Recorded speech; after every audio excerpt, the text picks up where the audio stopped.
Ashes of the Last Dragon. Chapter 13. The Cursed Clearing. Cole and Kate walked in weary silence for hours.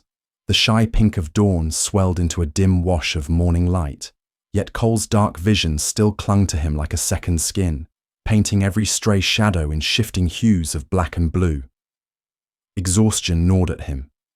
He had gone too long without real sleep, and the brutal fight in the forest had left him shaken to his core. Ahead, the landscape dipped into a gentle valley where trees spread out in thin clusters. Just as Cole began to hope for normal farmland, the tree line thickened once more. Strangely, the trunks seemed to bend inward, forming a ring of gnarled branches. He slowed, blinking in surprise. What he saw beyond that ring made his heart lurch. A circular clearing lay just beyond the twisting trees, perfectly round as if carved into the earth with geometric precision. The grass at its center rose to just lower than Cole's knees, swaying faintly in the breeze. But the movement felt wrong. He squinted.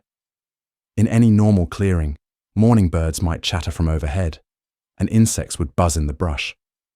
Here, there was none of that. Not a single sound. No wind rustled the leaves, and not a sparrow or crow dared break the silence. It was as though the clearing itself had swallowed all life. Within this unnatural ring stood two structures: a small house, sagging in on itself with peeling paint and missing shingles, and a barn that looked disquietingly intact. While the house's windows were caked with grime and the door hung crooked on rusted hinges, the barn's timbers appeared almost new. The difference was stark, one building decaying while the other stood oddly preserved. It added to the sense that something here was deeply, fundamentally off. Kate sucked in a breath. That's definitely not normal. Cole nodded, feeling goosebumps prickle along his arms. No, He whispered. it's not. They crept closer. The ring of trees loomed like silent sentinels behind them. Cole cast a glance around, noticing how each trunk listed inward at an angle, as if the forest wanted to lean over the clearing. The thick canopy above locked out the sun, adding a greyish cast to the morning light. And still, that perfect silence clung to everything, pressing on Cole's ears like a heavy blanket. It's so quiet. Kate murmured, voice hushed. It's suffocating, isn't it? Cole's heart thudded in agreement. Even his own footsteps on the soft grass felt muted, like the world refused to echo them back. When a twig snapped under his boot, the sound was jarringly loud before the hush swallowed it again. Near the barn, he paused. The boards looked freshly cut and polished, not a trace of weathering despite the tall weeds creeping around its base. A rusted pitchfork leaned against the wall, incongruously out of place next to the barn's near-pristine surface. Flies should have been buzzing around anything metal that old, but there were none. The entire barn felt immune to time, while the rest of the clearing, especially the house, showed months or years of neglect. This is wrong. Cole repeated under his breath. We should... But Kate's study flicked to his shoulder, which still bled sluggishly from the slash of Monster's claw. Her own eyes bore the hollows of exhaustion. They needed rest, or they'd collapse. Cole, we can't keep going. She said softly. You're injured. I'm exhausted. That house...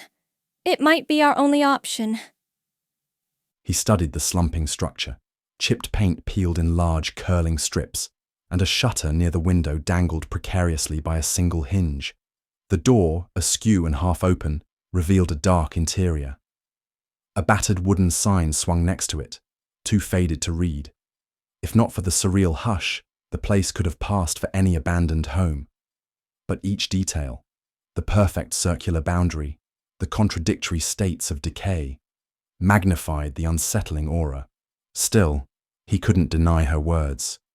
His wound throbbed, his legs ached, and a bone-deep fatigue threatened to buckle him.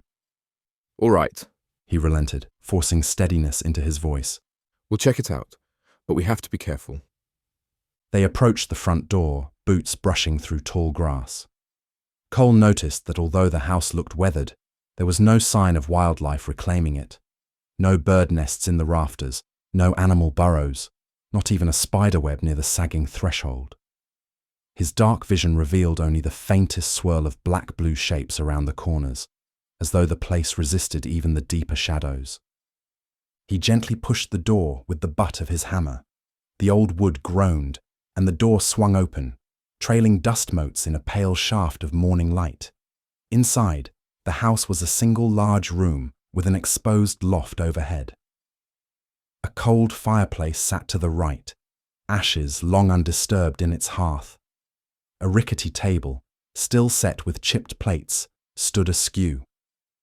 Everything bore a thin film of dust and disuse, yet there was no mold or rot on the table. It was as if someone had walked away months ago, leaving everything intact but frozen in time. Kate's eyes flicked around. No sign of recent habitation? She whispered.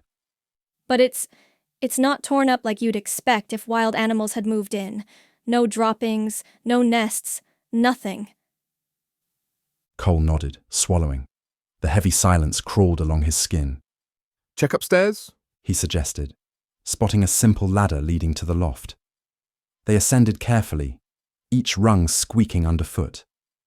Up in the cramped loft, they found dusty bedrolls, a scattering of children's wooden toys, still lined up as if a child had been playing some abandoned game, and a trunk with broken hinges. Again, everything looked neglected, but uncannily preserved, free of the decay he might have expected after such a long absence. They set down their packs, pulses thudding. The silence pressed closer than ever, making Cole's ears ring. He knelt to inspect the toys, crudely carved figurines of horses and a wagon, their paint faded, but not chipped. It struck him how carefully they'd been placed, as if the child who owned them simply left home one day and never returned. The idea made his stomach churn. What could cause this? Kate asked, voice barely above a breath. It's like time forgot this place. Cole's shoulder throbbed insistently. He thought of cursed part of the forests and monstrous earwigs, of villages who burned the fallen of plague.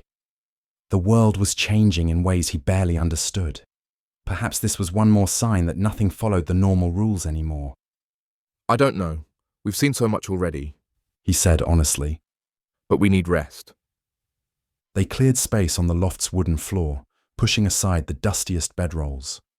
A gap in the slanted roof let in a slim beam of daylight, illuminating floating specks in the still air. Cole listened intently, but heard not so much as a single bird or insect outside. Just the oppressive quiet, as though the clearing itself refused to let sound in. Even the faint rustle from their clothing seemed dulled. It's gonna drive me mad. Kate murmured, shivering despite the day's warmth. That silence. Cole had no reassurances. He simply sank down onto a blanket, exhaustion tucking itself into every joint and muscle.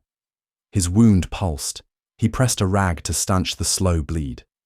The adrenaline from the night's battle was wearing off, leaving him drained. A memory of the monstrous fight pulsed in his mind. The squeal of the abomination, the sickening crunch of shell, black ichor splattering his hammer. He forced the images away. He looked around the loft at the ghost-like remnants of someone's life. Not so different, he realized, from his own home in Ferrowell, now empty of Lily. An ache twisted in his chest.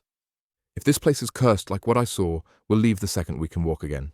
Cole murmured, glancing at Kate. Just one day, he promised, though he wasn't sure if it was for her sake or his own. Kate nodded, an uneasy mix of dread and relief in her eyes. One day.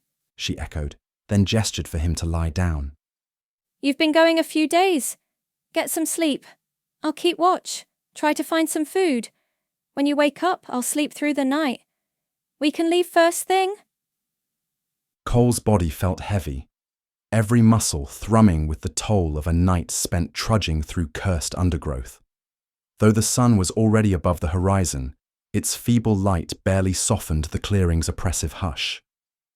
He settled onto a tattered blanket, the adrenaline of their harrowing journey finally ebbing. A tremulous sigh escaped him. The silence clung to the house and barn like a living thing, more unsettling than any nocturnal threat. He closed his eyes, dark vision pulsing faintly behind his eyelids, neither day nor night offering comfort. A final glance confirmed nothing moved out in the yard. Not a single leaf stirred. Cole drifted into uneasy sleep, haunted by the tang of rot and images of snapping mandibles. Meanwhile, Kate, already rested from her own short sleep before leaving Lily alone, remained awake. She scanned the clearing, muscles taut, prepared to rouse Cole if the silence revealed its hidden teeth. Despite the daylight, the strange tension felt no less suffocating, an unspoken promise that come nightfall, it might only worsen.